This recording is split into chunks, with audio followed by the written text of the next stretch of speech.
Hola, buenas noches a todos. Gracias por estar aquí. Estamos muy contentas de presentarles la segunda parte de Saulo de Tarso, mejor conocido como Pablo. Ya habíamos platicado la semana pasada de toda la primera parte de este libro súper interesante del libro de Hechos. Acuérdense que este libro de Hechos es un libro de 28 capítulos, escrito por Lucas, el médico aproximadamente en el año 63 y el año 70 después de Cristo. Nada más para recordar un poco de Pablo. Acuérdense que Pablo nació en Tarso, en la actual Turquía. Fue un judío, ciudadano romano y estudiante del rabino Gamaliel. Y acuérdense que inicialmente, como le conocían, Saulo de Tarso persiguió a los cristianos hasta su conversión en el camino a Damasco. Tras esta revelación que tiene en el camino a Damasco, en donde se le aparece Jesús, pues obviamente, acuérdense que él queda ciego y bueno, se acerca a él, era Ananías, si no mal recuerdo. Habla con él, él se transforma, se vuelve un cristiano, un seguidor de Jesús. Y bueno, pues acuérdense que platicamos varias cosas la semana pasada, cómo tiene que huir de la ciudad, cómo se va en una canasta, todo lo que le pasa. Acuérdense que también le llega esta instrucción de que tiene que predicar a los gentiles, a los reyes y a los judíos. Y bueno, en esta ocasión vamos a ver estos viajes misioneros de Pablo, que no sabemos exactamente qué duración tienen, pero más o menos una aproximada, dependiendo de cada uno de los viajes, que son tres. El primer viaje misionero, que es alrededor del 46 al 48 después de Cristo y dura aproximadamente 2 años. El segundo viaje misionero es de 3 años, alrededor del 49 al 52 después de Cristo. Y el tercer viaje misionero, que dura aproximadamente 4 años, es uno de los viajes más largos. Y este es del 53 al 57 después de Cristo. Entonces vamos a ver las siguientes láminas para ver más o menos lo que podemos aprender. Este primer viaje, acuérdense que él no va solo, sino que va acompañado de dos personas, de Bernabé y el primo de Bernabé, o se dice que era el primo de Bernabé llamado Marcos. Eh, este primer viaje misionero de Pablo se describe en Hechos 13:14. Pablo y Bernabé, su compañero de misión, fueron enviados por la iglesia de Antioquía para predicar el evangelio a los gentiles. Casi todos estos viajes empiezan en Antioquía. El viaje comenzó ahí y los llevó a través de Chipre y el sur de Asia Menor. Ahorita vamos a ver unos mapitas. Esta Asia Menor, cuando nosotros pensamos en Asia, pues a lo mejor pensamos en China, en Japón y en todas esas regiones, pero en realidad es la actual Turquía. En su camino predicaron en varias ciudades, incluyendo Salamina, Antioquía de Siria, Iconio, Listra y Derbe. Durante este viaje, Pablo y Bernabé enfrentaron oposición y persecución, pero también vieron muchos milagros y conversión de gentiles al cristianismo. Al final de este viaje, regresaron a Antioquía nuevamente y reportaron a la iglesia sobre las maravillas que Dios había hecho a través de ellos. También es importante mencionar en este estudio que la verdad es que los viajes no fueron nada fáciles, tuvieron muchísima oposición, pero también tuvieron muchas cosas buenas y como siempre los invitamos a que lean los capítulos porque verdaderamente es muy interesante entender todas las historias y que se tejen alrededor de todos estos versículos y todo lo que podemos aprender alrededor de ellos. Este primer viaje misionero de Pablo marcó el comienzo de su ministerio como apóstol de los gentiles y sentó las bases para sus futuros viajes misioneros. Aquí nada más para recordar, en Hechos 9, 15, 16, Le dice, pero el Señor le dijo, ve, porque este hombre es mi instrumento elegido para llevar mi nombre ante los gentiles, los reyes y el pueblo de Israel. Esta parte yo creo que es sumamente importante y a lo mejor aquí nos vamos a oír como Dora la exploradora, ¿no? Repitiendo varias veces donde dice, ve para llevar mi nombre ante los gentiles, los reyes y el pueblo de Israel, los gentiles, los reyes y el pueblo de Israel. Y pues resulta que Pablo empieza al revés, ¿no? Él empieza con el pueblo de Israel y pues las cosas no empiezan a ir muy bien. Jesús le dice a Ananías que Pablo ha sido elegido para ser un instrumento de Dios para llevar el mensaje del Evangelio a los gentiles, los reyes y el pueblo de Israel. Este versículo marca un punto crucial en la vida de Pablo, ya que señala el comienzo de su ministerio como apóstol de los gentiles. Y ahora en esta parte de aquí en medio les pusimos esta notita, el Mesías ya llegó, la promesa es para vosotros, para vuestros hijos y para todos los que están lejos, es decir, para cuantos llame el Señor nuestro Dios. Eso lo pueden ver en Hechos 39 y también es muy interesante. eh, a partir de este capítulo 13, todo lo que va a suceder y todas estas situaciones en donde nos dice qué es lo que tenemos que hacer para volvernos cristianos y la verdad es que es tan fácil como decir solamente cree, solamente cree. Pero bueno, vamos a ver los mapitas siguientes. A ver si se alcanza a ver porque está muy chiquitín. Creo que ya la semana pasada habíamos puesto otros mapas un poquito más grandes. Primer viaje de Pablo, 46 después de Cristo, son aproximadamente 2.253 kilómetros. Pablo lo hace del año 46 al 47 aproximadamente, o sea, inicia en esas épocas hasta el año 49, es decir, 2 años y medio o 3 aproximadamente. Acuérdense que siempre empezaba aquí en Antioquía de Siria y entonces se va todo este camino por Chipre, Pafos, aquí está Perge, Antioquía de Siria, Toconio y Derbe. Y después vuelve a regresar. No sé si tú quieras mencionar algo del mapa, Tony. Sí, es Iconio, ¿Qué y dije?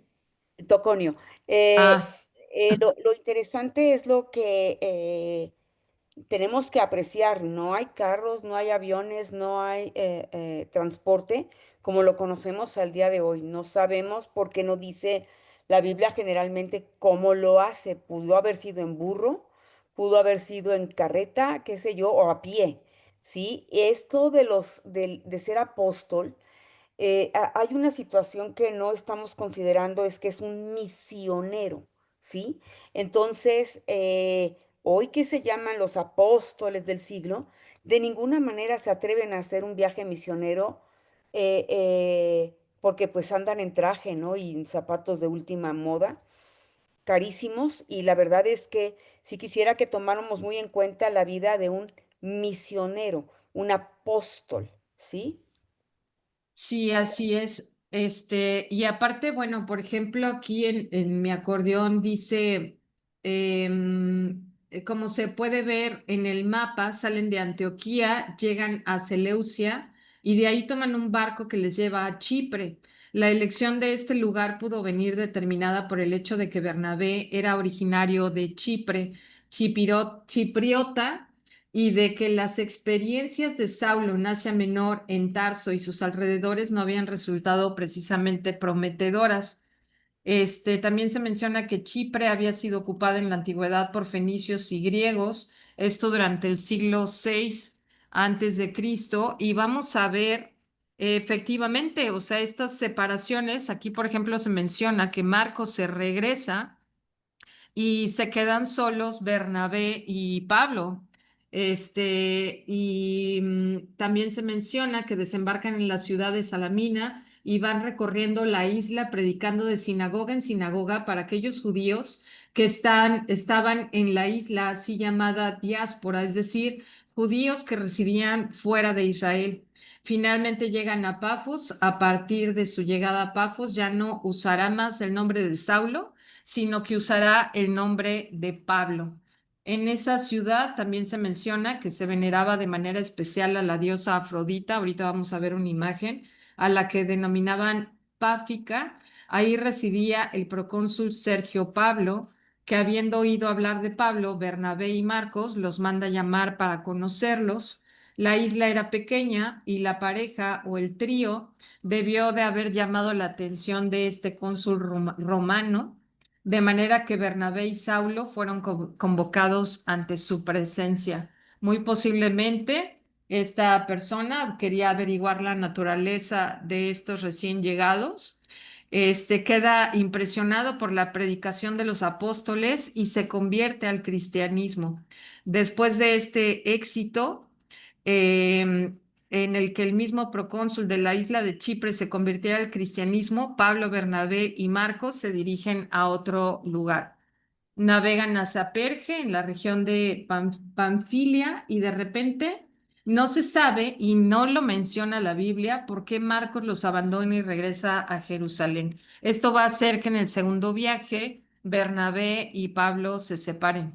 Sí, Tony, Este Juan Marcos era muy jovencito y muy. Pablo, a la hora que él se regresa, o sea, que se retira, ¿no? De la misión, enardece, ¿sí? Pero no hay otro, algo que tenga más, que sea algo más profundo que él se regresó, tan solo se regresó, realmente era un chamaquito.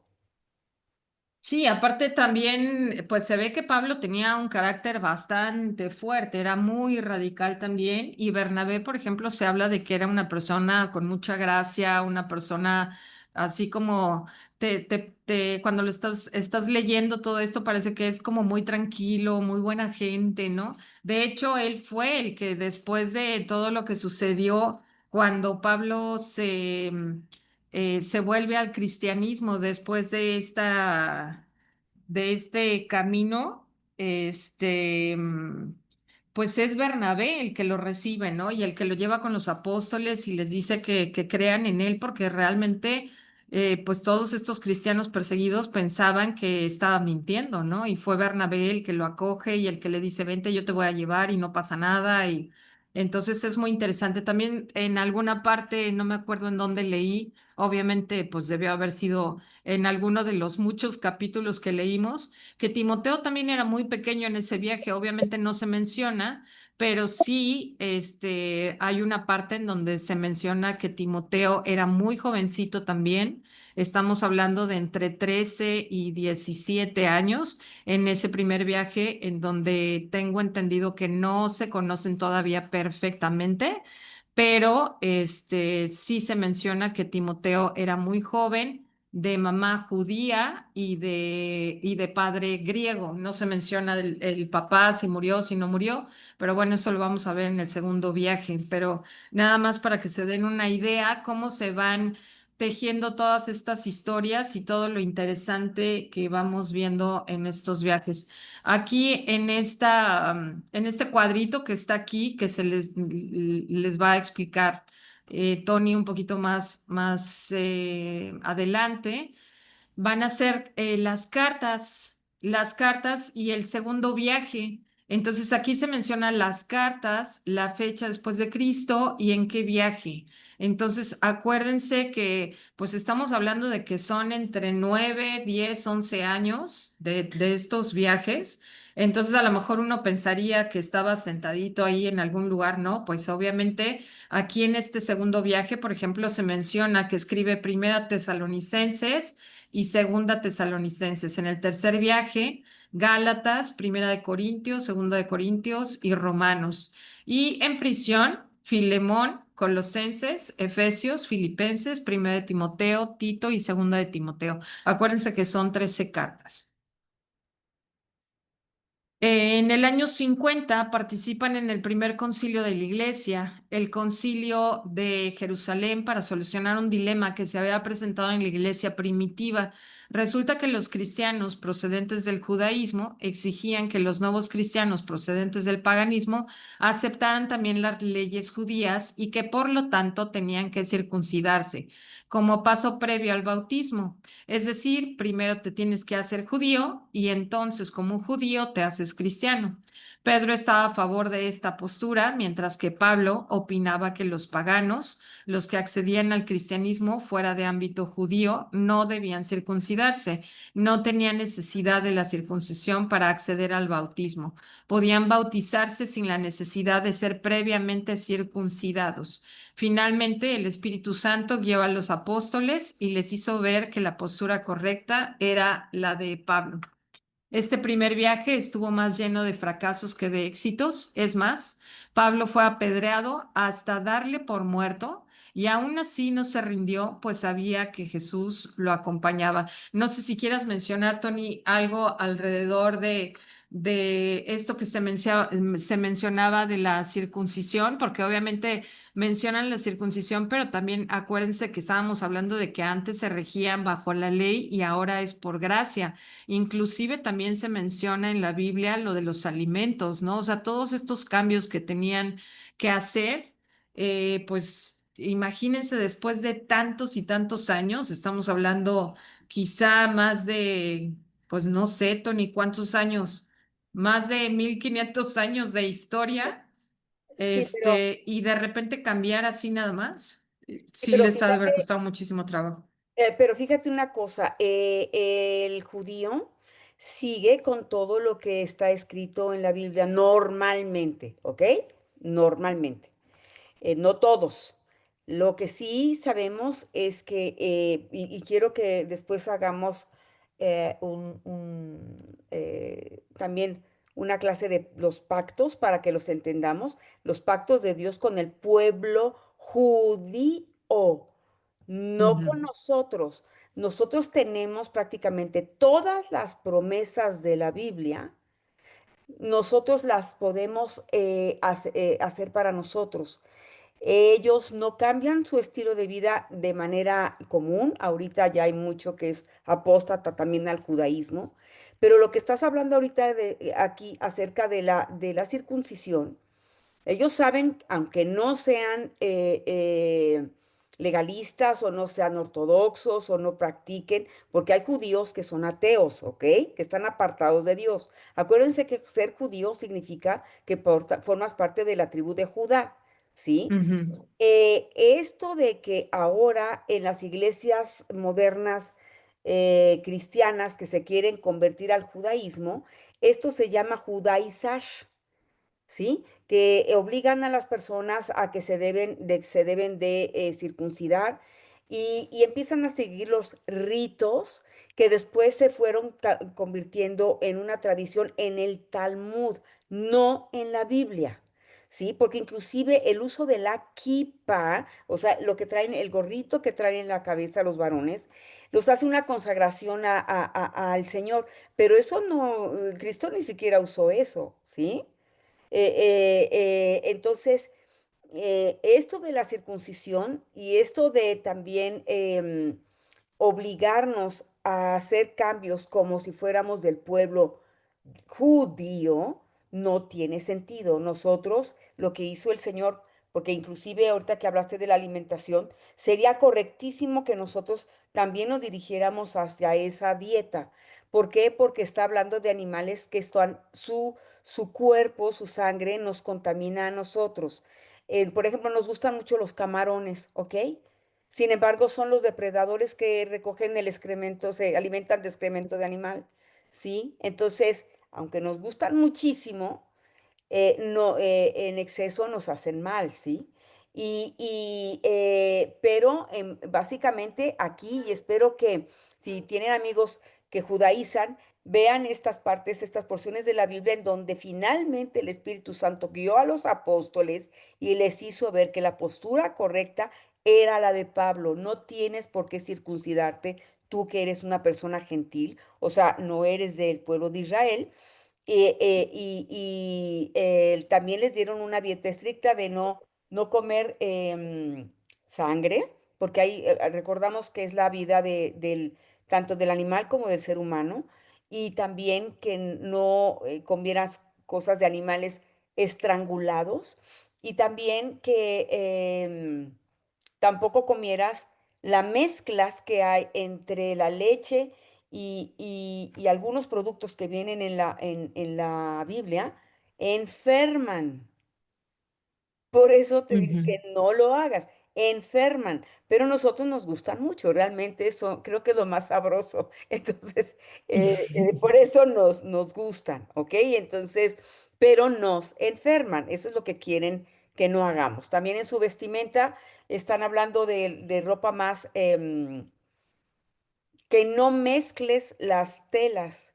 Las telas. Sí, ese tipo de mezcla de telas, eso está dado para este pueblo, ¿ok? Nosotros no Ujú. acostumbramos fijarnos más que esté bonita la tela y los colores sean hermosos. Gracias, Sí, Mil. exacto. No, la verdad es que sí es muy interesante y como siempre y en todas las clases se los decimos, vale la pena leer cada uno de estos libros y cada uno de estos versículos, porque pues finalmente aquí nada más les estamos dando como pequeños puntitos interesantes, pero la verdad es que todo es muy interesante cuando lo empiezas a leer y empiezas a entender, porque pues obviamente estas disputas se siguen dando hoy día, ¿no? Inclusive hoy seguimos de que si los cristianos bautistas y los cristianos no sé qué y los católicos quién sabe qué tanto, ¿no? Entonces, obviamente, pues están todas estas disputas, pero ya todo está escrito. Entonces, realmente estas discusiones no tienen ningún sentido porque finalmente pues ya todo está aquí, ¿no? Pero bueno, y también, por ejemplo, esta parte de decir, bueno, ¿y por qué apedrearon a Pedro, no? Bueno, pues dicen que algunos paganos se confunden tomando a Pablo por un dios y le ofrecen incluso sacrificios, y esto aumenta más la ira de algunos judíos y también de gentiles, quienes la pidan a Pablo hasta dejarlo tirado en el piso, en el suelo dándole por muerto, pero afortunadamente, pues obviamente no murió. Y bueno, yo la verdad es que sigo embelesada con este libro, porque si no hubiera sido por Pablo y todo lo que hizo, pues no tendríamos hoy todas estas cartas, todas estas historias, toda esta pues ahora sí que el Nuevo Testamento, ¿no? Entonces, y obviamente, pues ahí es donde empieza la iglesia cristiana.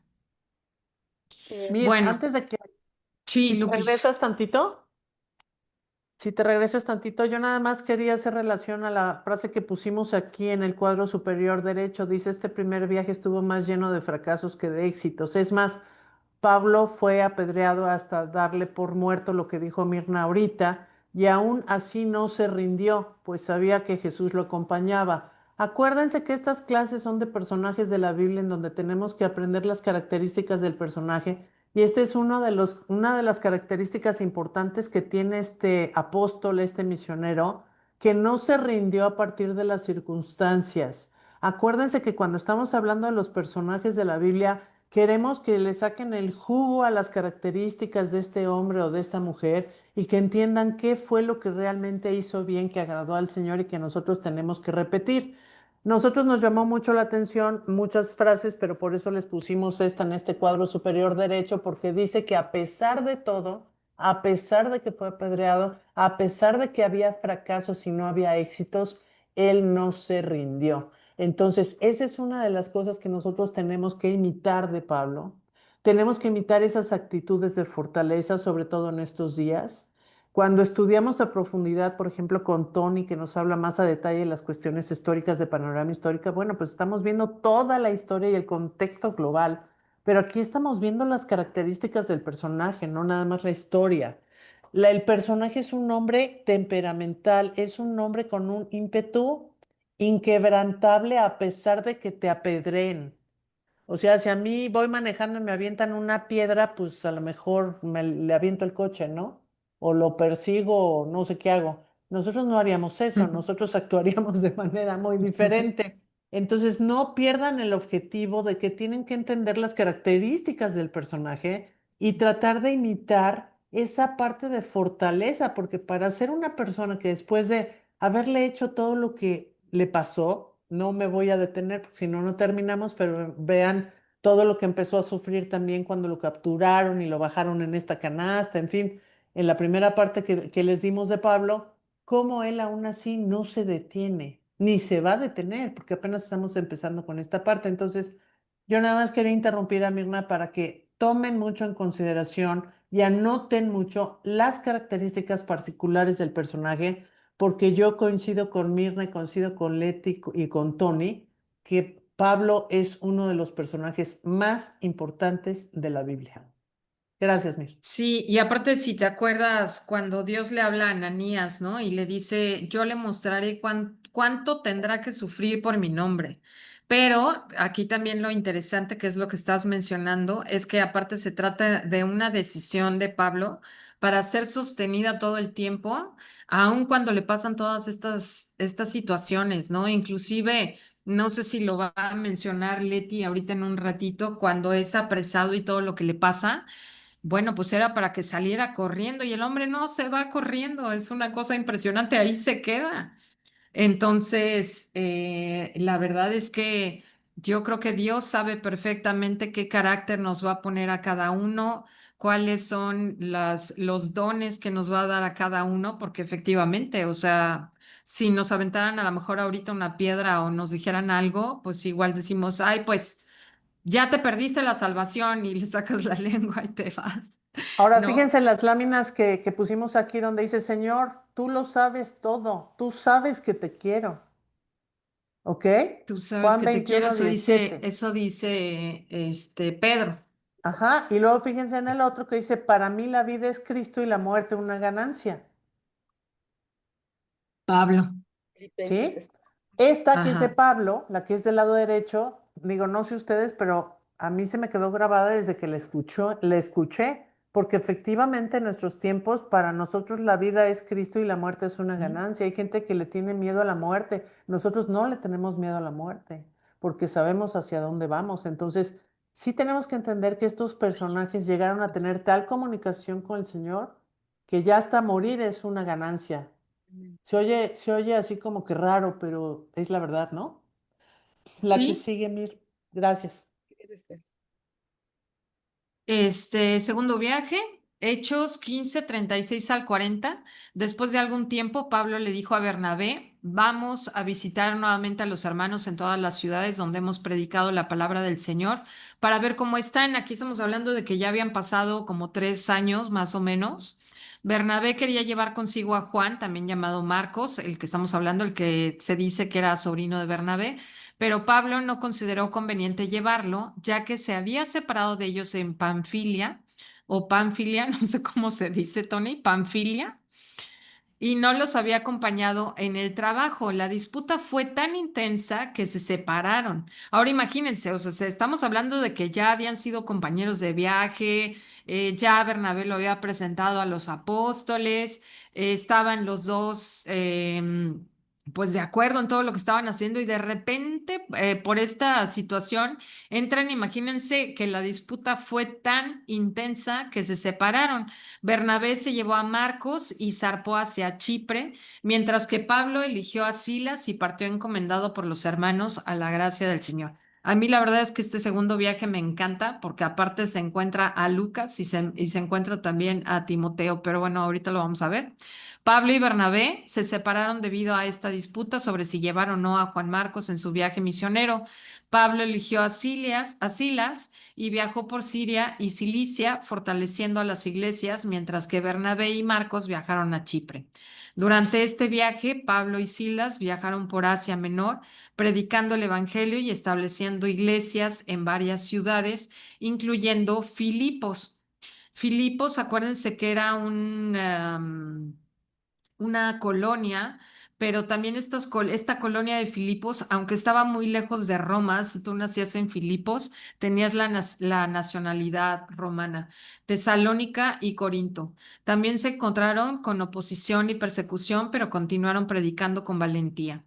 Bernabé se regresa a Chipre con Marcos, Pablo y Silas partieron de Antioquía, nuevamente de Antioquía, y atravesando las tierras de Siria y Cilicia, alcanzaron Derbe y Listra. Aquí en Listra se les une Timoteo y de allí se fueron los tres hacia el norte. Y en Troas, la famosa antigua ciudad de Troya, a orillas del mar Egeo, Pablo conoce a Lucas, un médico griego. Desde entonces Lucas, el evangelista, se hará inseparable de Pablo, cruzan Europa y en Macedonia fundan la primera comunidad cristiana, la primera iglesia cristiana europea, la comunidad de Filipos. Ahora aquí me estoy adelantando mucho porque precisamente ahí en Listra es lo que platicábamos la semana pasada, en donde conoce a Lidia, que salen de esta ciudad, están a orillas de la ciudad.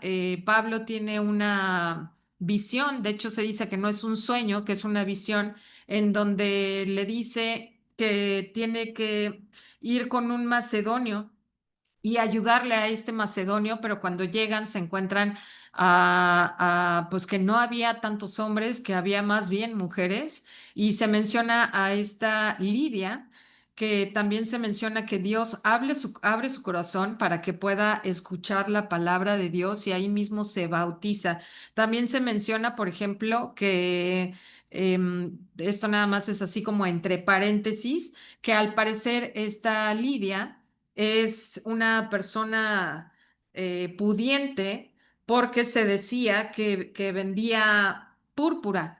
Y la púrpura, ahí es ahora donde yo entendí este color morado, que era, digamos, un color muy especial, precisamente el púrpura. ¿Y por qué pensamos que esta mujer pues tenía mucho dinero y era pudiente? Porque ese color no lo usaba cualquier persona. Ese color lo usaban de unos gusanitos que apachurraban y con la sangre de estos gusanitos se pintaba esta ropa y era muy caro. Entonces ahí se menciona también que Dios abre el corazón de Lidia y de estas mujeres que están orando con ella también. Y ahí es donde la semana pasada Tony nos había comentado que ahí es donde empiezan los grupos pequeños. ¿Sí, Tony?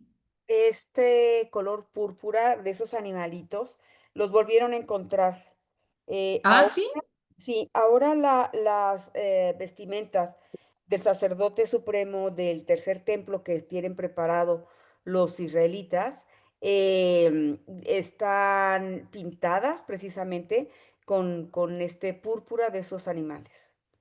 Sí, se los voy a buscar porque la verdad es que me pareció muy interesante y obviamente pues ya no soy un bebé, pero pues sí te das cuenta que en diferentes iglesias y te das cuenta, ¿no? ¿Por qué se visten de morado, ¿no? O sea, como que el morado era un color muy especial, pues ahora ya sabemos por qué ese color es tan especial, pero también se menciona que esta mujer verdaderamente estaba tan contenta y me llamó mucho la atención que decía que Dios había abierto su corazón a la palabra y decide bautizarse ahí mismo. Sí, Tony.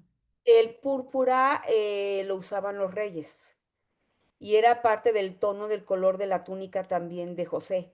Por eso sus hermanos le tenían mucha envidia. No, aparte imagínense apachurrar a tanto, digo, pobrecitos gusanitos, ¿no? Pero imagínense apachurrar a tanto gusanito para que te salga ahí una capa gigante color morado. Sí. Este, digo, no se rían, pero la verdad es que a mí sí me llamó muchísimo la atención. Dije, mira, esto está súper interesante. Entonces, bueno, no me voy a atrasar más. Entonces, bueno, pues ahí estamos hablando de que ahí conoce a Timoteo, se les une Timoteo y de allí se fueron los tres hacia el norte. Y en este norte es donde conoce a Lucas, pero también se menciona que Pablo quería ir originalmente a Éfeso, pero también se menciona que el Espíritu Santo no lo dejó. Entonces, no menciona cómo, pero pues los que somos cristianos sabemos cómo. O sea, de repente tienes una enfermedad, tienes una situación, se te atraviesa algo, no puedes ir o pasan cosas y entonces obviamente pues no puedes hacerlo. Y entonces esta parte me encanta de este escrito porque la verdad es que te das cuenta que si no hubiera sido por eso, no hubiera conocido a Timoteo y no hubiera conocido a Lucas. Entonces, esta parte, pues léanla, de verdad está muy interesante. Entonces, bueno, desde entonces Lucas, el evangelista, se hará inseparable de Pablo, cruzan Europa y en Macedonia fundan la primera comunidad cristiana, la primera iglesia cristiana europea. Acuérdense que estaban ya en Grecia, la comunidad de Filipos. Allí Pablo cura a una adivinadora, porque también se menciona que había una adivinadora, y al acabárseles entonces el negocio, porque se menciona que esta mujer decía que ellos eran las personas enviadas por Dios, pero Pablo llega un momento en que le dice a esta, no a la mujer, sino al espíritu que se dice que tenía la mujer, que le dice que se vaya de ella y obviamente pues se les acaba este negocio, ¿no?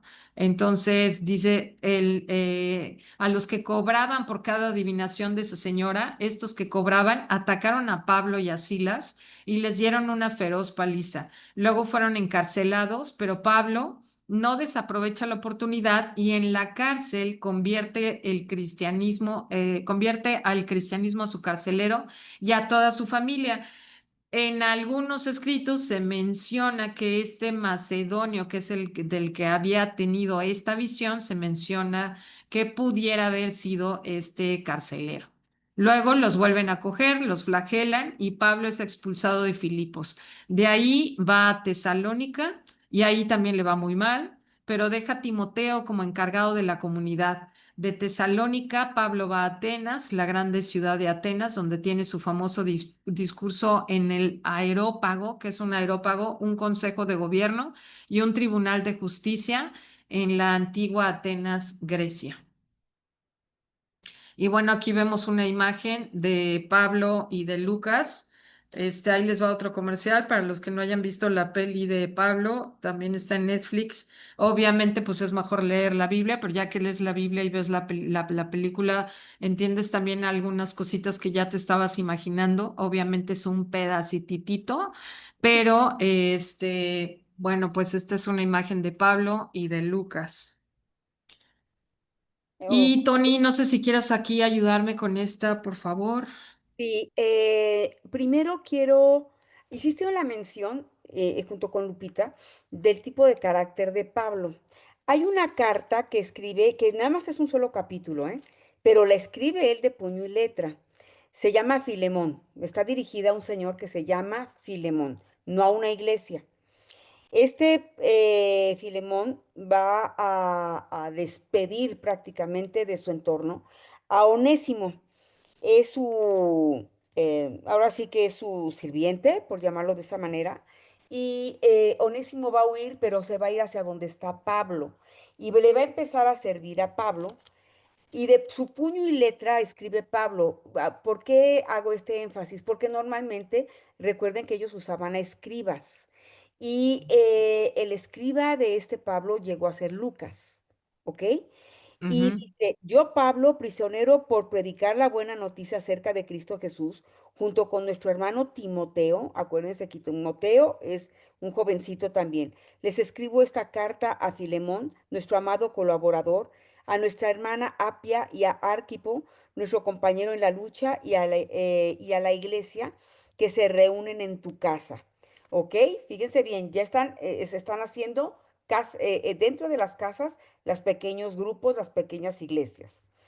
Que Dios nuestro Padre, el Señor Jesucristo, les den gracia y paz.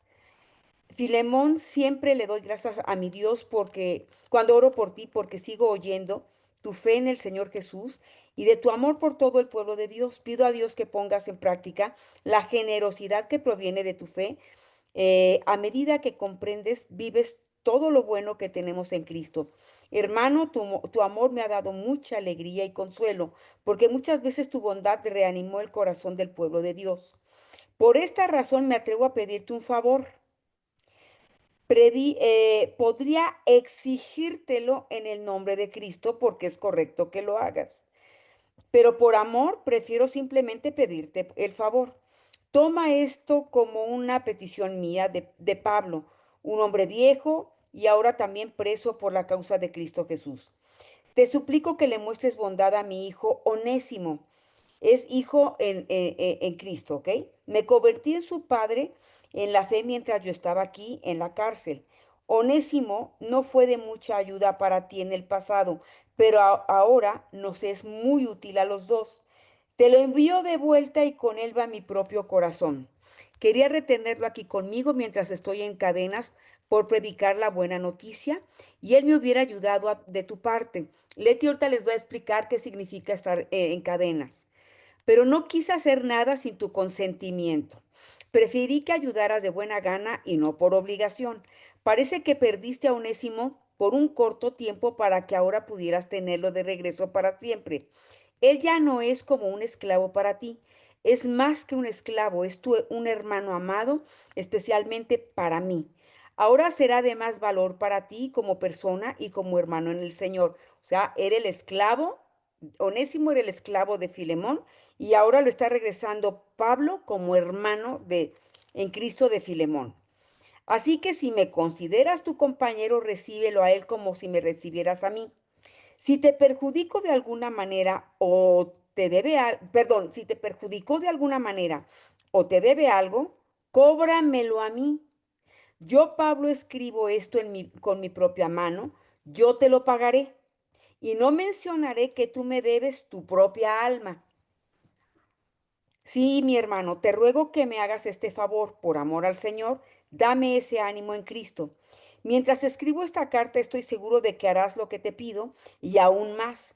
Otra cosa, por favor, prepárame un cuarto de huéspedes porque espero que Dios responda a las oraciones de ustedes y que me permita volver a visitarlos pronto.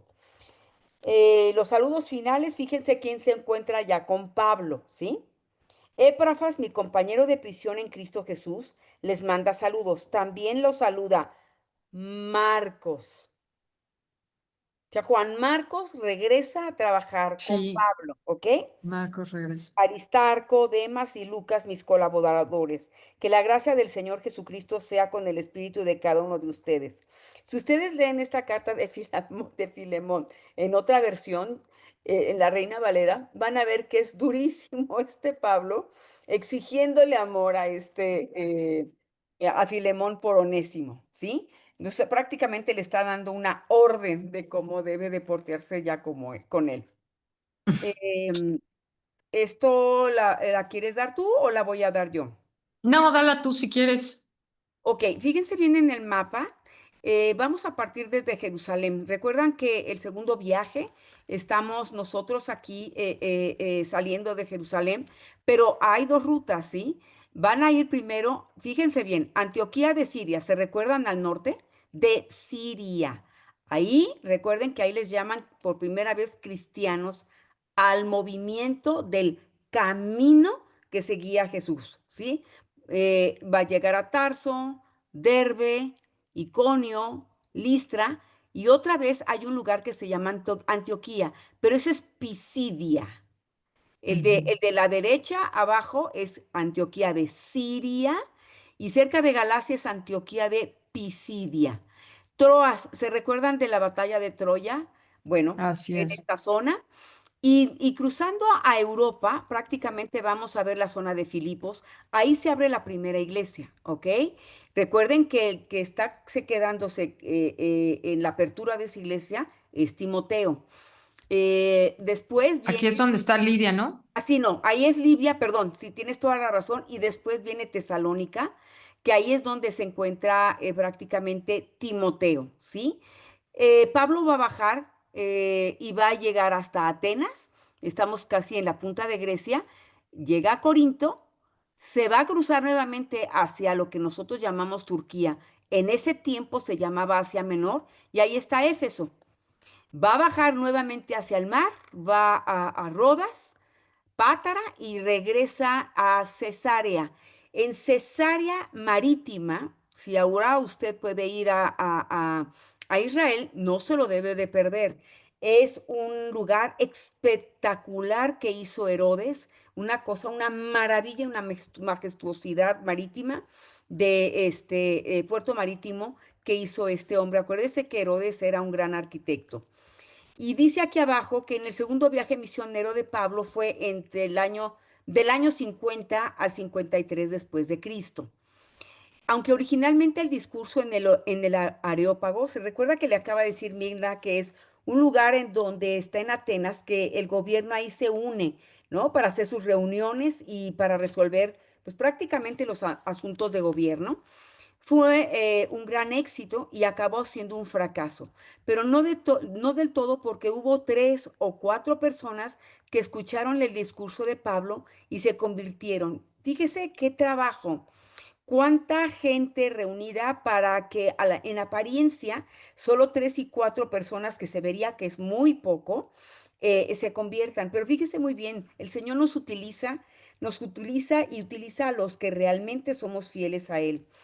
Dice Pablo, vosotros hermanos, no os dejéis desanimar haciendo el bien. Nos cuesta mucho trabajo, ¿eh?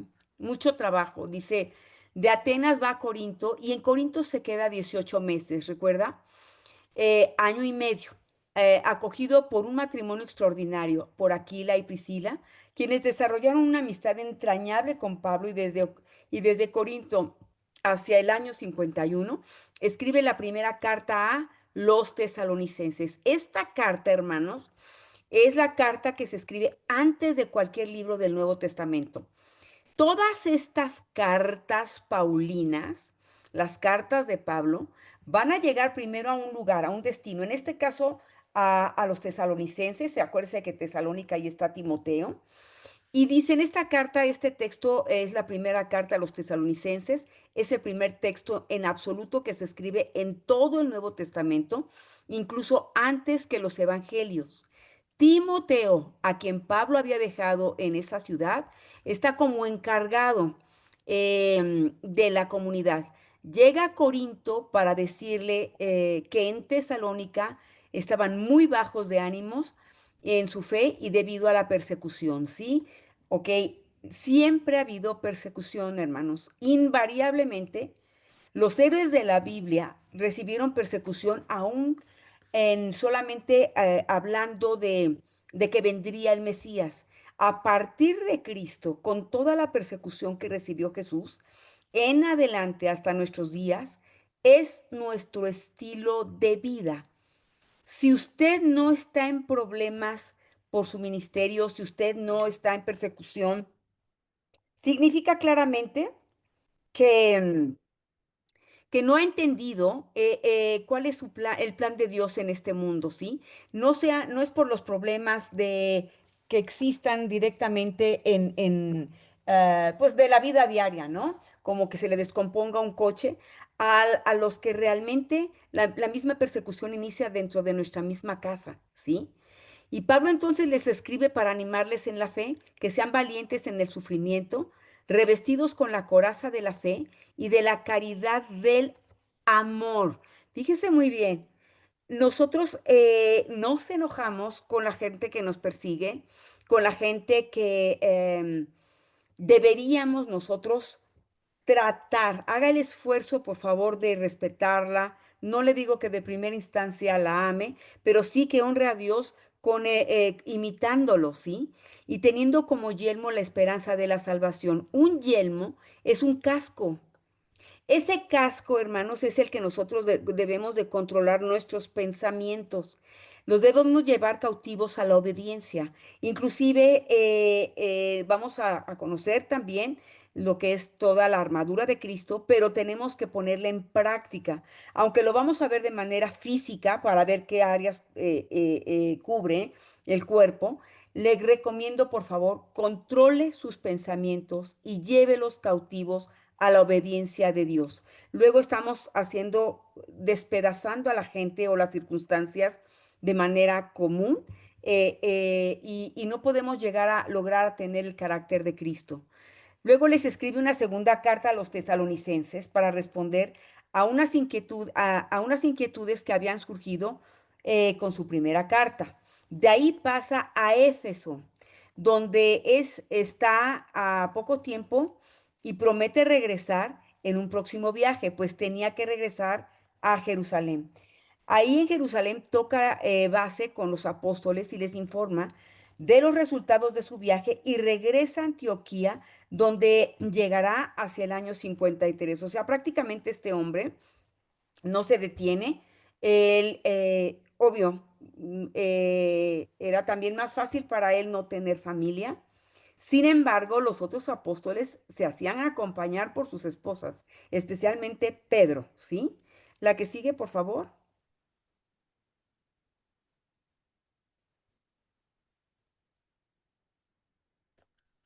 Ok. Oye, Tony, y nada más mencionar en la parte del segundo viaje, que no vamos a hacerle el spoiler a Leti, pero aquí es cuando aprisionan a Pablo Sí. y se menciona que el carcelero los puso en el calabozo y los sujetó los pies con el cepo.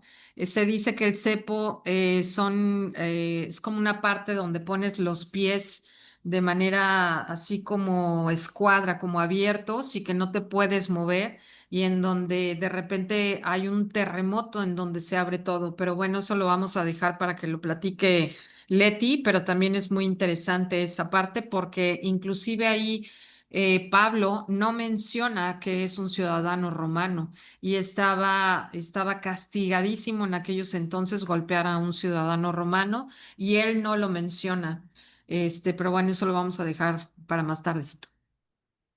En este tercer viaje, el más largo, el más completo y el más sufrido, pero también el más fecundo, y se da desde finales del año 53 hasta el 57. Desde Antioquía se dirige a Éfeso, como había prometido, y en el recorrido va pasando por las comunidades cristianas fundadas en su primer viaje, 6 años antes, Derbe, Listra, Iconio, Antioquía de Siria, para reforzar la fe de sus hermanos. Finalmente llega a Éfeso y allí se queda 2 años. Éfeso tenía en aquella época unos 225,000 habitantes, digamos que era una ciudad muy grande. Era la puerta de entrada de Asia Menor y sede del culto de Diana. En la mitología romana, Diana era la diosa virgen de la casa, protectora de la naturaleza y la luna. Su diosa griega equivalente en la literatura es Artemisa, el templo de Diana. En Éfeso era una de las 7 maravillas del mundo antiguo. En esos 2 años y quizá un poco más en Éfeso, Pablo hizo muchas cosas. Primero, Pablo sacudió hasta sus cimientos la ciudad de Éfeso, una ciudad tan poderosa. Pablo logró que muchas personas empezaran a darse cuenta de que la diosa Diana que ellos adoraban era un simple ídolo y dejaron de rendirle culto. Y entonces los fabricantes de estatuillas de Diana, al ver que Pablo les arruinaba su negocio, promovieron una persecución en contra del apóstol. En esa estancia en Éfeso, Pablo escribe también una carta a los cristianos de Galacia que estaban siendo sacudidos en su fe por judíos que decían que Pablo traicionaba con su predicación el Antiguo Testamento. También Pablo, desde Éfeso, escribió las 2 cartas a los Corintios. Recordemos que Pablo había pasado 18 meses en esa ciudad en su anterior viaje. Surgieron divisiones entre los cristianos de Corinto. Algunos seguían a Pablo y otros a Pedro, que si unos tenían el don de lenguas, que si otros tenían el don de curación. Pablo les dice que se dejen de historias y que se centren en lo más importante, el amor. De hecho, ese famoso texto que se lee en muchas bodas proviene de la carta a los Corintios. Y este se los pusimos aquí, 1 Corintios 13, 7 al 8. El amor es paciente, es bondadoso, el amor no tiene envidia, ni se jacta, ni se enorgullece, no se comporta de manera indecorosa, no busca su propio interés, no se irrita fácilmente, no guarda rencor. Esto lo deberíamos de pegar en el refri, ¿a poco no? Sí, Así es. Tony. Quería nada más hacer una mención acerca de la diosa Diana. ¿Recuerdan que en México en Reforma tenemos a la Diana Cazadora? Tenemos un Sí, monumento gigante, es una fuente impresionante. Bueno, es ella. ¿a No poco? sé por qué la tenemos, pero esa es la Diana Cazadora. ¿De veras? Así es.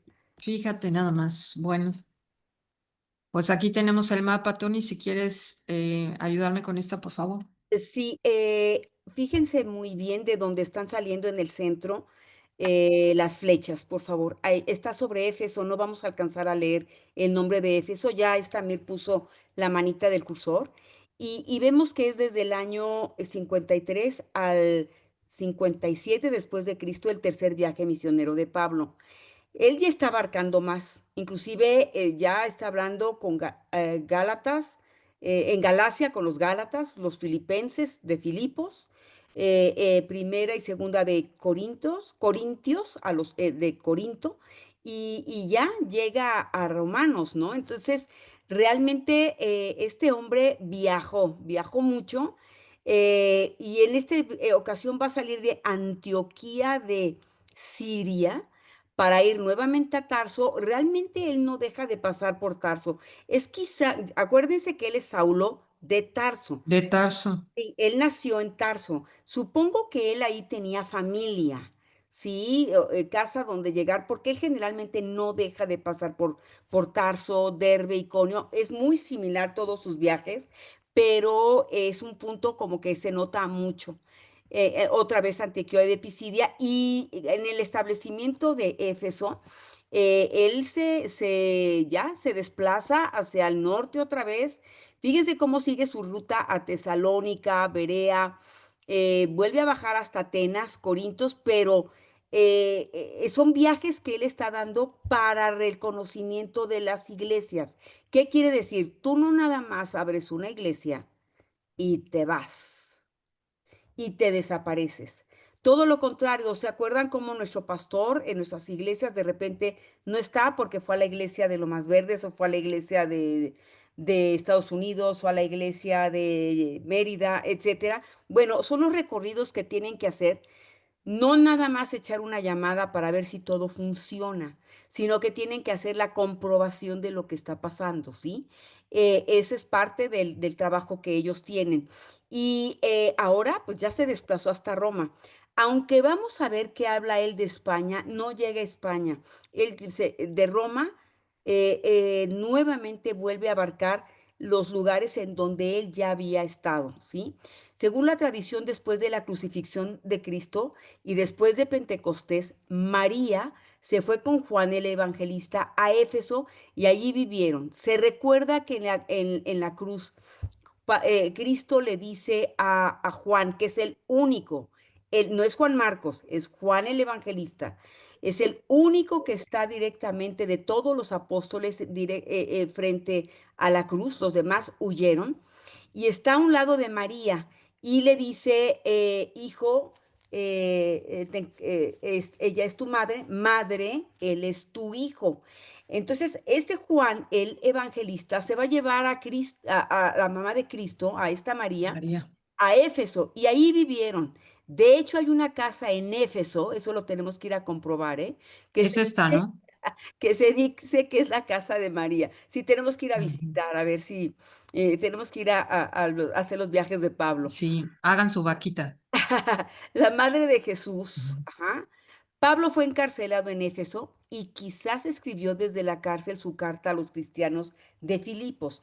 Ellos estaban siendo perseguidos por romanos y por judíos, y Pablo les habla acerca de la felicidad con las persecuciones que se sufren por Cristo.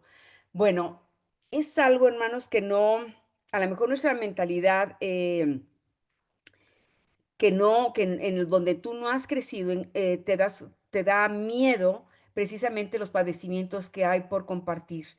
Te vas a dar cuenta que te parezca o no, conforme vas creciendo y vas sirviendo al Señor, lo que tienes es una cantidad de situaciones que se te presentan primero en casa y saliendo de casa y regresando a casa. O sea, es en general que nosotros tenemos que estar dando testimonio, ¿sí?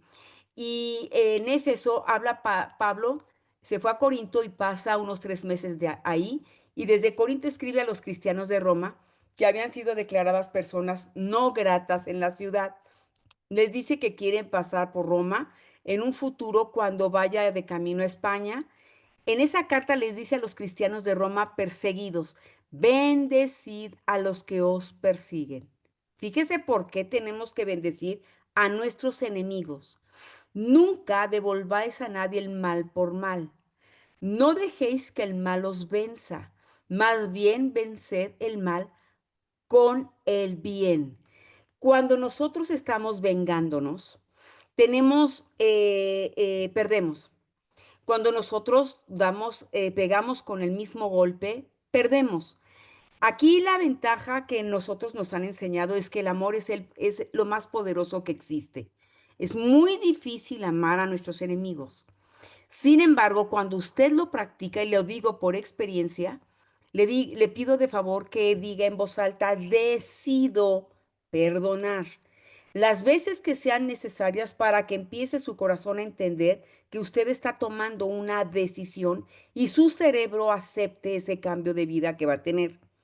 Empieza a bendecir a sus enemigos. Va a llegar un punto en donde no les va a causar dolor a usted eso. Lo que ellos hagan le va a ser indiferente, pero también va a iniciar en usted el gozo del Señor. No la felicidad. Fíjese muy bien, yo no dije que usted va a ser feliz. Feliz es cuando uno se saca un 10 y luego ya se le olvidó. Feliz es cuando en este momento me saqué una rifa y ya pasó. Feliz es porque vi una película que me gustó. Estamos hablando de gozo en medio de la prueba. ¿Qué vamos a tener que hacer? Orar por los que nos persiguen. No vamos a devolver el mal. Yo aprendí a hacerlo, se lo prometo, lo aprendí. Me costó mucho trabajo, los que conocen parte de mi testimonio es esa.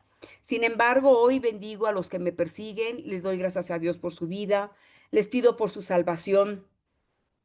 Y yo me libero. Esto es para que usted empiece el desapego. Necesitamos zafarnos del que nos molesta, ¿sí? Soltarnos nosotros de la persona. Nosotros somos los que estamos agarrando a la persona y la persona no sabe ni siquiera el daño que nos está causando.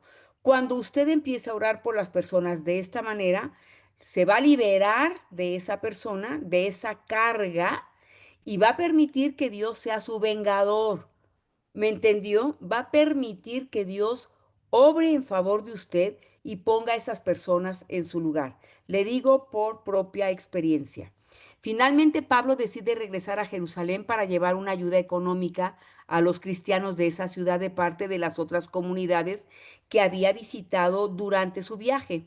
Se sabe por la carta a los romanos que Pablo veía con cierta preocupación su vuelta o su retorno a Jerusalén por la posibilidad de ser perseguido por los judíos. Fíjese, o sea, sus propios paisanos, porque saben que él es un judío converso, ¿sí? Al cristianismo. Cuando llega a Tiro, o sea, en Fenicia, recuerda Tiro y Sidón es Fenicia, eh, em, le avisan que en Jerusalén le esperan peligros, que se vaya con cuidado y efectivamente eso sucedió. La que sigue, por favor. Bueno, y aquí nada más mencionar en el mapita, nada más para que vean, bueno, aquí está Tiro, aquí está Jerusalén, y se acuerdan que aquí mencionamos que Filipos, pues si nacías aquí tenías la nacionalidad, te daban la nacionalidad romana, pero pues Roma está acá. Entonces, nada más para darnos cuenta lo lejos que estaba, que esto solamente era como una colonia y que Pablo pues lo que quería era llegar hasta España, que en aquellos entonces España era así como los confines de la tierra porque todavía no sabían de América, ¿no? Sí, sí, sí.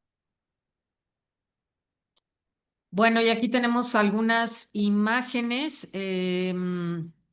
Obviamente, pues aquí se menciona el viaje de Pablo a Roma, que digamos que sería como el cuarto viaje, pero pues obviamente también se menciona un viaje en barco, también súper interesante, ¿verdad, Tony? Sí, Sí, dime. lo llamativo de las velas, Mir. Sí, sí, exactamente.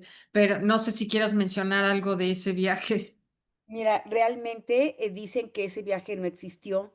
Sin embargo, hay muchas cosas en la Biblia que nos pueden confirmar que sí fue. Sí, obviamente porque él estuvo en Roma, sí. Inclusive el barco tuvo problemas, tuvieron que nadar hacia la orilla, o sea, tuvieron una cantidad de sucesos. eh, Sí, que dijeron que se iba a hundir, pero que no se iban a morir, ¿no? Y efectivamente dicen que se hundió, pero no se murieron. Sí, sí, sí.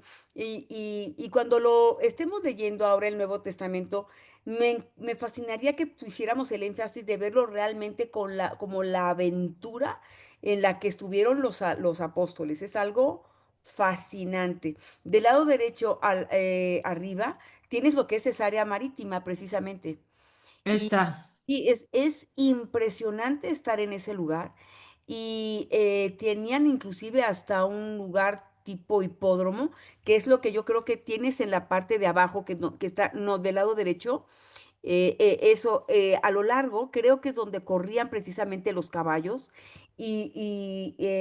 bueno, tenían carreras de caballos, cosas muy excéntricas, pero Herodes el Grande, que fue el que manda a construir todo esto, lo hace en las orillas de Israel, no dentro de Jerusalén, porque hacerlo dentro de Jerusalén es echarse encima a los judíos porque había muchas imágenes griegas. Y aquí tenemos una inscripción que creo que esta es de Pilatos y creo que es la única que se ha encontrado en donde está escrito su nombre, aquí en esta parte que está aquí. Así se comprobó la existencia de Pilatos, creían que no había existido. Así es. Ujú. Bueno, pues muy interesantes estas imágenes también. Y bueno, lo que mencionó aquí Lupita, que nos gustó mucho, Pablo escribió en la carta a los Filipenses, para mí el vivir es Cristo y el morir es una ganancia. Y creo que todos lo deberíamos de pensar así. Y bueno, esta última para terminar nosotras, Tony. Por un lado, mi deseo es partir y estar con Cristo, lo cual es ciertamente con mucho lo mejor, dice Pablo, pero por otro, quedarme en el cuerpo es necesario por vosotros y para vosotros. Desde Éfeso a los Corintios presume su propia debilidad diciendo, llevamos un tesoro en vasija de barro para que se vea que esta potencia extraordinaria viene de Dios y no de nosotros. Me enorgullezco felizmente de mis debilidades para que habite en mí la potencia de Cristo. Por eso me complazco en la enfermedad, en los ultrajes, en la necesidad, en las persecuciones, en las angustias sufridas por Cristo. Cuando soy débil es entonces cuando soy fuerte. Bien, entonces Pablo llega a Tiro hacia el año 57. En Tiro le anticipan que en Jerusalén le esperan persecuciones, pero Pablo no se detuvo y fue a la ciudad santa del 57 al 59. La Judea que encontró Pablo en el año 57 a su regreso del tercer viaje estaba al borde del caos. El odio y el resentimiento de los judíos hacia sus dominadores romanos se hallaba en un punto altísimo, culminante, y una chispa hubiera bastado para desencadenar una sublevación general. Bajo el gobernador romano Cumano, en los años anteriores, del 48 al 52, habían estallado varias revueltas y los frustrados rebeldes habían formado guerrillas clandestinas conocidas por el nombre de sicarios. El sucesor de Cumano, llamado Félix, llegado en el año 57, no tuvo mayor fortuna.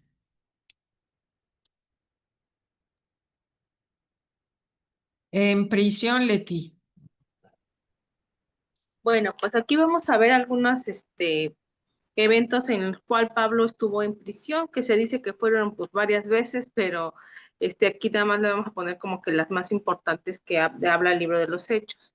Pablo estuvo en prisión varias veces durante su ministerio. Dios había escogido a Pablo para una misión especial, ser apóstol de los gentiles. Eso lo podemos ver en Hechos 9:15, Romanos 11:13 y Gálatas 2:8. Los arrestos de Pablo fueron resultado de su fidelidad al llamado de Dios en su vida, no por hacer el mal.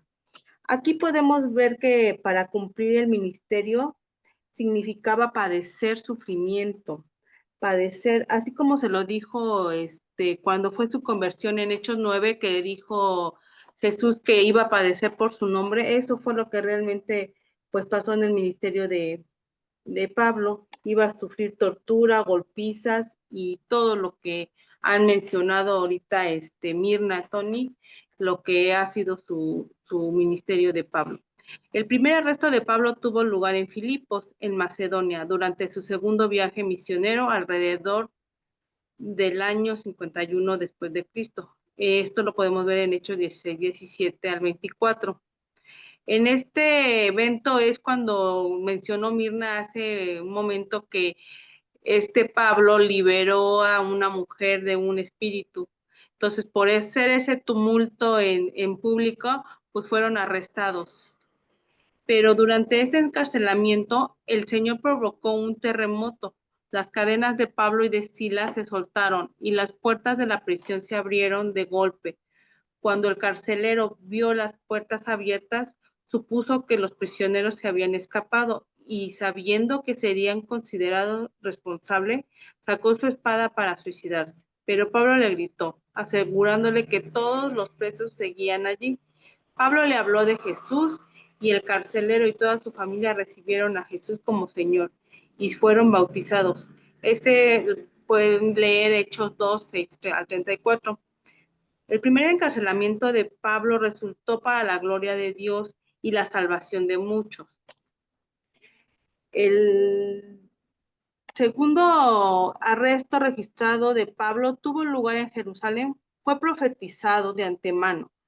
Esto lo podemos ver en Hechos 21:11, donde fue profetizado por un profeta llamado Agabo, quien viniendo a ellos tomó el cinturón de Pablo y atándose los pies y las manos dijo que así sería, ¿cómo se llama?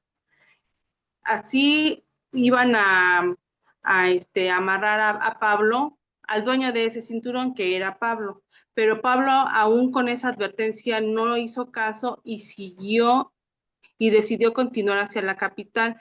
Esto ocurrió alrededor del año 57 después de Cristo, después de Cristo, perdón.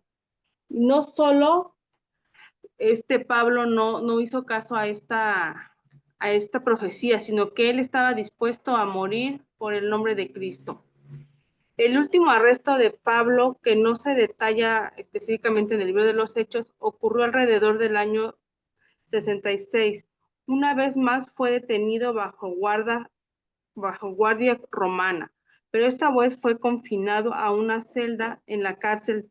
Desde allí Pablo escribió su segunda carta a Timoteo, la podemos ver en segunda de Timoteo 2:8, que es una de las epístolas carcelarias. Pablo anima a Timoteo a mantener la fe en segunda de Timoteo 1:13, 2:2 y 4:2. Aquí le hago referencia de que en el segundo arresto a Pablo se le consideró un arresto domiciliario. Eso también lo podemos ver en Hechos 28, 30, 31. Eso fue en Roma. Ya para este arresto ya fue considerado como dice aquí, en una cárcel. La que sigue, por favor. Y aquí tenemos una imagen de esos lugares que, pues como verán, tenían así solamente poquitita luz, ¿no?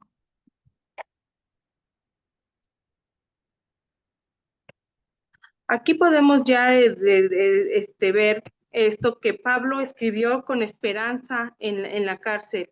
He apelado la buena batalla, he acabado la carrera, he guardado la fe, por lo demás me es guardada la corona de justicia, la cual me dará el Señor, juez justo en aquel día, y no solo a mí, sino a todos los que aman su venida. La vida de Pablo después de su conversión es una imagen de devoción total a los propósitos y planes de Dios. Sus palabras en Gálatas explican cómo Pablo veía su vida. Con Cristo estoy justamente crucificado y ya no vivo yo, mas Cristo vive en mí. Y lo que vivo ahora en la carne, lo vivo en la fe del Hijo de Dios. Pablo estaba en prisión porque las personas amaron más las tinieblas. Y eso es lo que nos pasa hoy en día. Muchas veces no creemos en Jesús, pero Pablo es un ejemplo de que debemos de morir a nosotros mismos para poder dar un buen testimonio y seguir a Jesús. Aunque, como decía en el versículo que se ha tocado aquí en esta clase, para mí el vivir es Cristo y el morir es ganancia. Gracias. Bueno, muy bien, pues ahora vamos a regresar un poquito después de todo lo que ya nos hicieron favor de explicar, tanto Mirna como Tony como Leti, qué enseñanzas nos deja Pablo. Fíjense bien, las principales enseñanzas de Pablo incluyen algunas cosas fundamentales para la teología cristiana y se encuentran principalmente en sus cartas o epístolas en el Nuevo Testamento que ya mencionaron. Es importante analizar esto porque después de ver todo lo que vivió, pues hay que hacer un resumen, ¿no? Es como ya haber sacado la fruta, la cortamos, la exprimimos y le sacamos jugo y decimos, ¿qué es lo que tenemos que aprender de todo esto? La justificación por la fe. Pablo enfatizó que la salvación viene por la fe en Jesucristo, no por obras de la ley, Acuérdense que mucha gente está enfocado nada más en hacer obras. No es por obras. En Romanos 3:28 y en Gálatas 2:16 pueden ver esto si lo quieren ver con mayor detalle. La fe en Cristo es la base de la justificación y la reconciliación con Dios. Ojo, fe en Cristo. Eso lo pueden ver en Romanos 5 del 1 al 2. La gracia de Dios. Pablo destacó la importancia de la gracia de Dios en la salvación. Vean Efesios 2 del 8 al 9 y Romanos 3:24. La gracia, no lo olviden, es un regalo inmerecido que nos permite acercarnos a Dios y recibir la salvación. Amor y la unidad. Pablo enseñó sobre la importancia del amor y en la vida cristiana. Esto lo pueden ver en 1 Corintios 13 del 1 al 3, en Gálatas 5 del 22 al 23. También enfatizó la necesidad de unidad y armonía en la iglesia, destacando que todos los creyentes son parte de un cuerpo de Cristo. Esto nos lo han dicho muchas veces en las iglesias. No vivimos aislados, todos somos parte de un grupo, todos tenemos que apoyarnos, todos tenemos que conocernos, todos tenemos que servir. Somos un mismo cuerpo. Eso nos lo han dicho muchas veces en la iglesia, pero si quieren revisar más en relación a esto, lo pueden ver en 1 Corintios 12 del 12 al 27 y en Efesios 4 del 1 al 6. El Santo Espíritu. ¿Alcanzas a leer, Mirna? Porque aquí con mi computadora se me corta el último renglón. No, a ver, Bueno, espérame, te lo estoy esperen un buscando, segundo pero porque se me está cortando aquí cuando ponemos las presentaciones, luego las presentaciones de Zoom, nos las parten. Si no, pásame la que sigue y ahorita la buscamos y me retorno. Por favor. La vida en el espíritu. Fíjense bien, aquí no les estamos leyendo todos los versículos que estamos poniendo como referencia de lo que Pablo nos enseña porque nos iríamos hasta las 11 o 12 de la noche. Pero aquí me llama mucho la atención donde dice la vida en el espíritu. Les voy a explicar por qué. Dice, Pablo enseñó a los creyentes, deben vivir según el espíritu. No según la carne. Esto lo pueden encontrar en Gálatas 5, 16 al 26 y en Romanos 8, del 1 al 17. Les voy a poner un ejemplo de cómo todos los versículos que les estamos dando hablan a profundidad de lo que nos está enseñando Pablo y cómo hace referencia de estas cosas. Aquí donde dice Romanos 1:17, déjenme leerles rápidamente algo que me gustó muchísimo. Ustedes lo pueden encontrar en ese versículo, Romanos 8 del 1 al 17. Por lo tanto, ya no hay condenación para Cristo, para los que pertenecen a Cristo Jesús.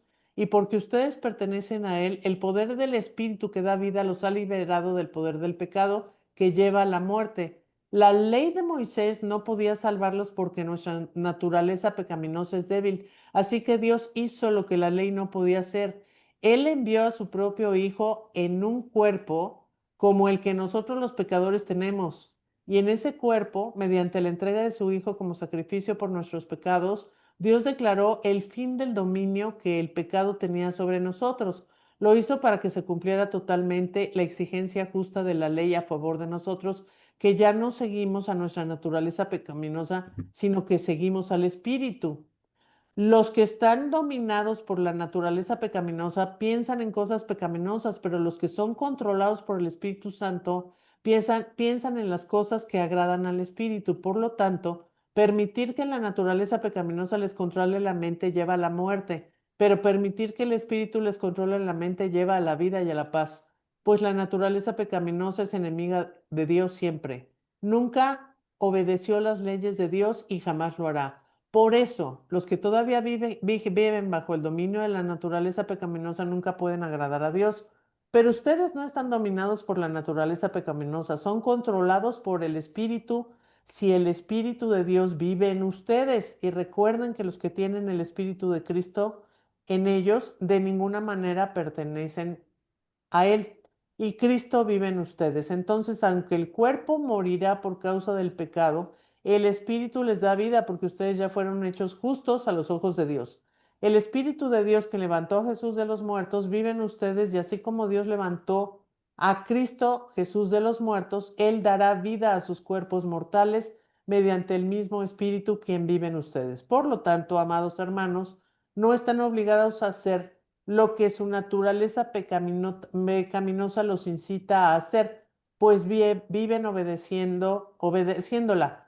Morirán, pero si mediante el poder del Espíritu hacen morir las acciones de la naturaleza pecaminosa, vivirán, pues todos los que son guiados por el Espíritu de Dios son hijos de Dios.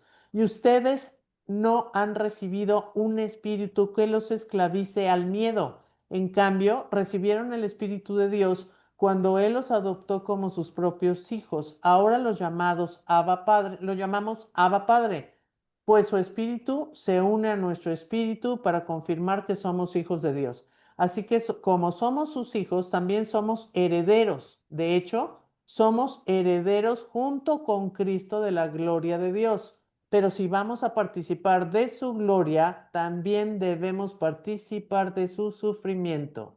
Perdón que sea extenso, pero quise hacer referencia a estos versículos, porque esto que nos enseña Pablo, por ejemplo, de la vida en el Espíritu, cada uno de los versículos que aquí les anotamos, si ustedes los leen, se van a dar cuenta de muchas de las cosas que Pablo nos enseña. Este es un ejemplo que les quisimos dar de lo que es la vida en el Espíritu. Ahora vean qué tan importante es aprender del Espíritu Santo y cómo debemos de escucharlo a Él y no a otras cosas. Y esto va de la mano con todo de lo que les hemos platicado en otras martes Presentaciones. pasados. Exactamente.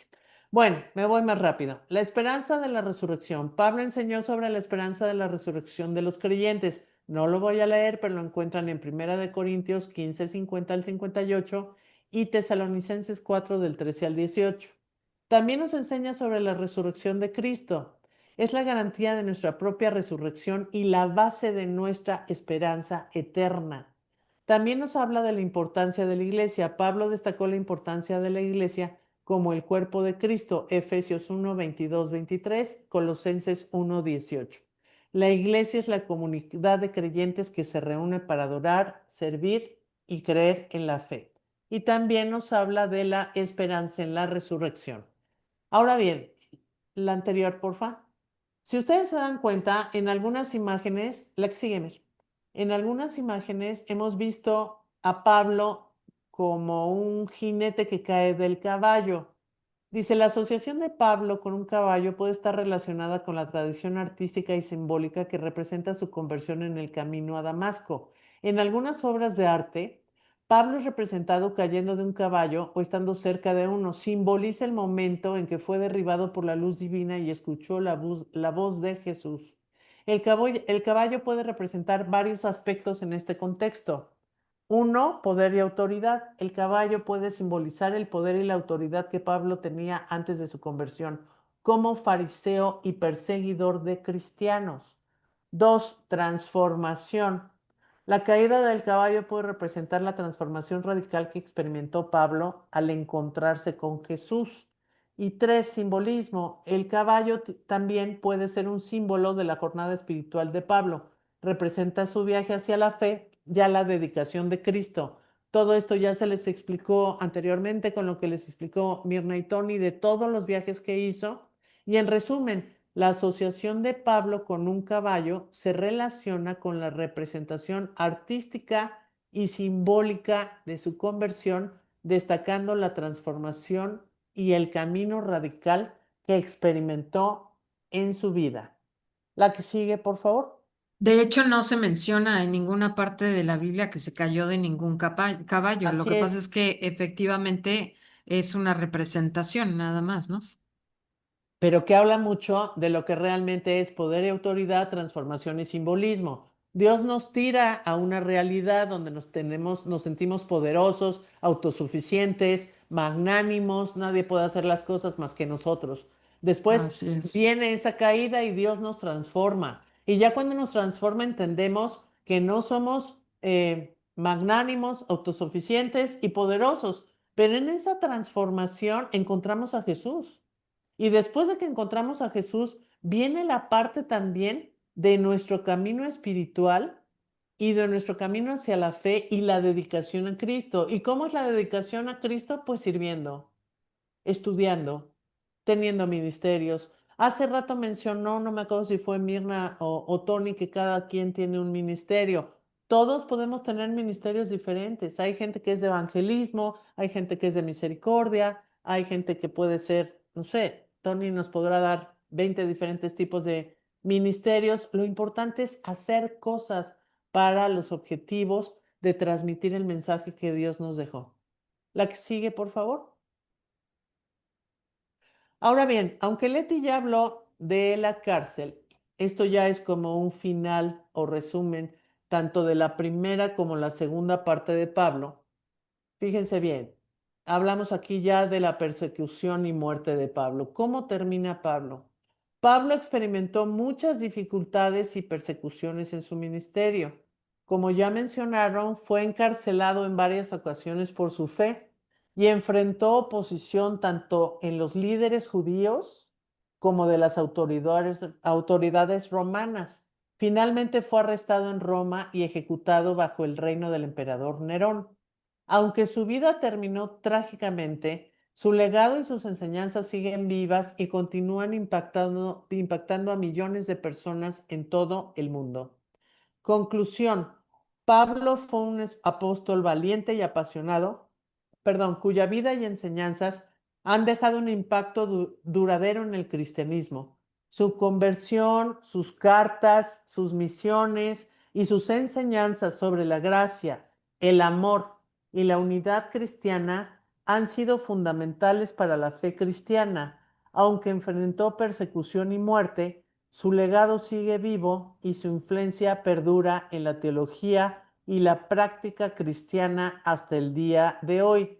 En algún versículo, no recuerdo cuál, si Tony lo sabe, nos ayudará y si no, lo buscamos después. El mismo Pablo decía que él tenía que sufrir más de lo que había sufrido su Señor, porque conocía perfectamente todo lo que Dios había sufrido y a él no le costaba trabajo tener todas esas situaciones dolorosas porque sabía que Dios había sufrido aún más. Y ya para terminar, nada más quería comentarles esto. Esta transformación de Pablo tiene muchos ingredientes importantes. La intervención, fíjense bien para concluir, Jesús tuvo que confrontar a Pablo en lo más hondo de su obsesión. Literalmente tuvo que derribarlo físicamente. Por eso mencioné lo del caballo. Percepción. Pablo tenía que entender y aceptar su gran debilidad, la ceguera espiritual. Jesús destacó esta debilidad primero dejándolo ciego y luego devolviéndole la vista. Misión. Pablo, con sus dos ojos ya abiertos, recibió el entendimiento para ir a los gentiles, para que les abras los ojos y se conviertan de las tinieblas de la luz. Entonces, imagínense la gran misión que tuvo el apóstol Pablo para realmente quitarles este velo y darle la luz a todas estas personas, sobre todo a los gentiles. Entonces, al entrar a los dominios de Dios encontramos la libertad de poder contra Satanás, el perdón de los pecados y la herencia entre los santificados por su fe en Cristo. En otras palabras, Pablo fue una persona utilizada para poder dejar las cosas que no eran de Dios, las cosas que eran del enemigo y a final de cuentas acercarse a la fe, acercarse a la gloria, acercarse a Jesús, a Cristo. Y fíjense cómo él vivió las dos posiciones, tanto el ser radical, ir en contra de los cristianos, como después sufrir en carne propia lo que él hacía en contra de los cristianos y dar su vida por el Señor. ¿Sí me das la última, Mir, porfa? Y para concluir en tiempo y forma, dejamos una frase importantísima que dice, Pablo, transformado por la gracia, un apóstol de la fe. Y bueno, yo solamente quiero concluir la última parte del libro de Hechos, en donde se menciona que Pablo predica en Roma y obviamente se reúnen los líderes judíos locales y obviamente pues ahí mencionan que fue arrestado y él dice pues yo no he hecho nada más que mencionar que el Mesías ya ha venido, ¿no? y después de mucho discutir, dice que algunos se convirtieron y creyeron, pero me llama mucho la atención esta parte en donde dice, después de discutir entre unos y otros, se fueron con las siguientes palabras finales de Pablo. El Espíritu Santo tenía razón cuando les dijo a sus antepasados por medio del profeta Isaías, ve y dile a este pueblo, cuando ustedes oigan lo que digo, no entenderán. Cuando vean lo que hago, no comprenderán, pues el corazón de este pueblo está endurecido y sus oídos no pueden oír y han cerrado los ojos. Así que sus ojos no pueden ver y sus oídos no pueden oír y su corazón no puede entender y no pueden volver a mí para que yo los sane. Así que quiero que sepan que esta salvación de Dios también se ha ofrecido a los gentiles y ellos la aceptarán. Durante los 2 años siguientes, Pablo vivió en Roma, pagando sus gastos él mismo, recibía a todos los que lo visitaban y proclamaba con valentía el reino de Dios y enseñaba acerca del Señor Jesucristo y nadie intentó detener. Entonces, yo creo que nos deja grandísimas lecciones y bueno, pues aquí es donde inicia todos estos viajes, toda esta iglesia primitiva, en donde son todos los cimientos de la iglesia cristiana y creo que tenemos mucho que aprender de Pablo. Entonces, bueno, pues no sé si alguien tenga algo más que decir, Tony, Leti, ¿Dudas, dudas, Marisela? preguntas. Pues que apenas vamos a empezar a leer a Pablo. Esto es una súper introducción y apenas vamos cuando entremos en el Nuevo Testamento, después de los Evangelios y del libro de Hechos, pues nos vamos a dar cuenta la maravilla a dónde fue, lo que hizo, lo que padeció, ya con lujo de detalle, pero la verdad es un súper personaje.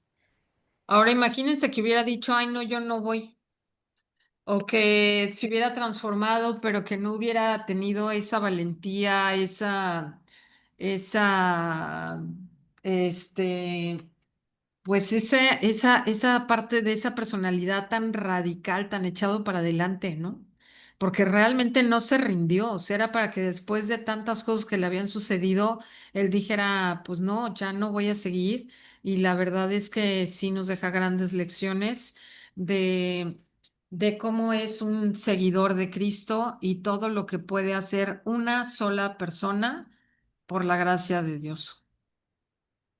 Y otra de las cosas que yo también quiero concluir es que no olvidemos, recuerden ver la primera parte de Pablo que ya les dimos, donde les hablamos de las características de este personaje, que tenía liderazgo y determinación, que tenía conocimiento, por eso hay que estudiar, que tenía experiencias de conversión, que tenía habilidad para comunicarse, que expandía el cristianismo, que estableció iglesias, que hizo escrituras.